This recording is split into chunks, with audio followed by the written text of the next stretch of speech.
A couple of weeks ago, all of the priests of our archdiocese were together on retreat.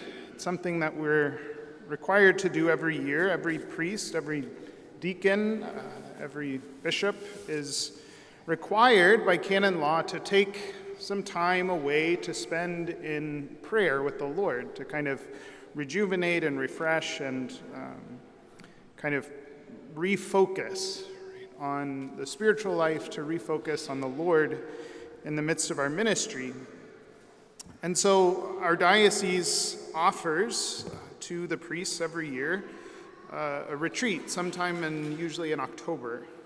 And so we were up there at that retreat, and one day at Mass, Archbishop Coakley was the presider and he was the preacher for the Mass. He gave the homily. And the gospel for that day was this familiar story of Mary and Martha, right? Where Jesus comes into Martha and Mary's home and has dinner with them, and Martha is doing all of the serving, right? The cooking, the cleaning, all of the work, while Mary sits at the feet of Jesus and listens to him. And in that homily that Archbishop gave, he gave, at least for me, a kind of new perspective on this story that has led to a lot of reflection in my own life over these last couple of weeks, and especially on that retreat. Because he spoke about how normally, right, we think of that story, we think of that kind of interaction as, and the way it's presented to us many times in our faith is kind of the conflict between the contemplative life and the active life, right? Martha was busy and worried about active ministry, right? Active service, while Mary was there at the feet of Jesus listening to him, and we see that kind of as a parallel to the contemplative life, right? To the life of prayer, sitting and listening to the Lord, conversing with him. And so the way it's presented so many times is that Jesus says Mary has chosen the better half, and it will not be taken from her. Right? Mary has chosen prayer over work, and so it won't be taken from her. Right? But Archbishop Coakley said this isn't really what this is about. The story of Mary and Martha is not so much about prayer versus work, but it's about the fact that Martha, rather than entering into the service, and rather than using and seeing the service as a way of loving the Lord, she was so focused on what someone else was doing, or rather what they were not doing, right, that she wasn't able to enter into her work.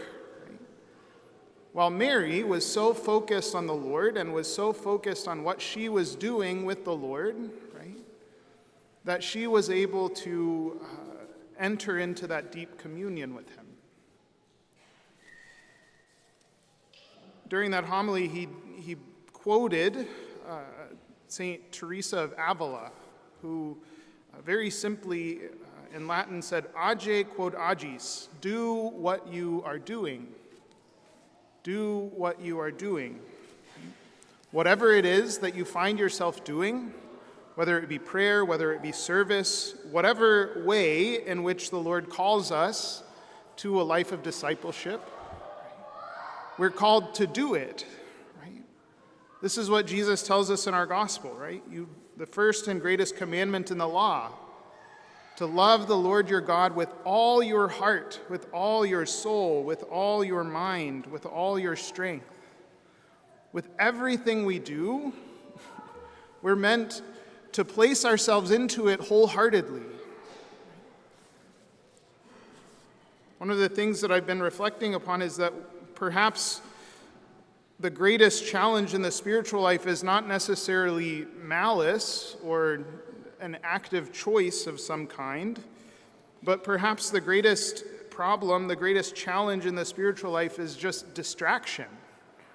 We allow all of these things in the world to come in and to take our attention, right? away from the one thing that matters, right? We allow TV, we allow politics, we allow football, we allow all kinds of things, right? Podcasts, whatever it might be, right? We allow all of these things to come into our life, to come into our attention, and to draw us away from the one thing that we're meant to focus on, right? We allow ourselves to be divided in heart and to not give ourselves fully over, right, to our relationship with the Lord.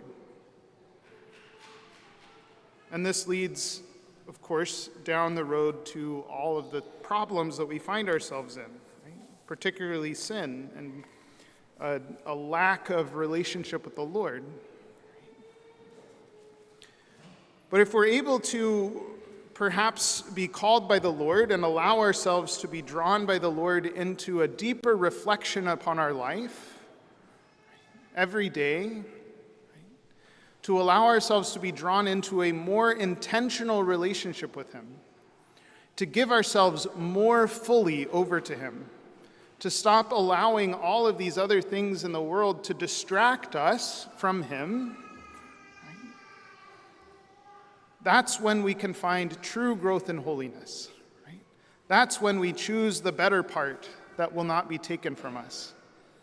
And when we choose that better part, that is, when we choose to live intentionally for the Lord and with the Lord, that's when true growth in holiness happens. That's when we really find ourselves transformed in holiness and transformed into the saints that Jesus calls us to be.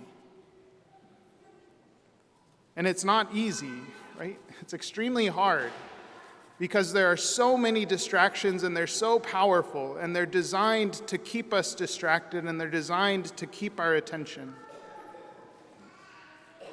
Whereas the Lord is just very quietly and very patiently there, waiting for us, waiting to pour out His grace into our hearts if we're able to kind of shut out all of those distractions and come to Him fully.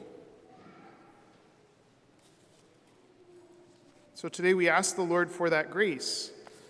We ask the Lord for the grace to remove the distractions, the grace to remove all of those things that keep us away from Him, that keep us from pouring ourselves fully into our relationship with Him. We ask that we can love Him with our whole heart, with our whole soul, with our whole mind, and with our whole strength. That we can do what it is that we're doing, that we can truly, fully, intentionally enter into a relationship with Him, and so be transformed and molded into the saints that He created us to be.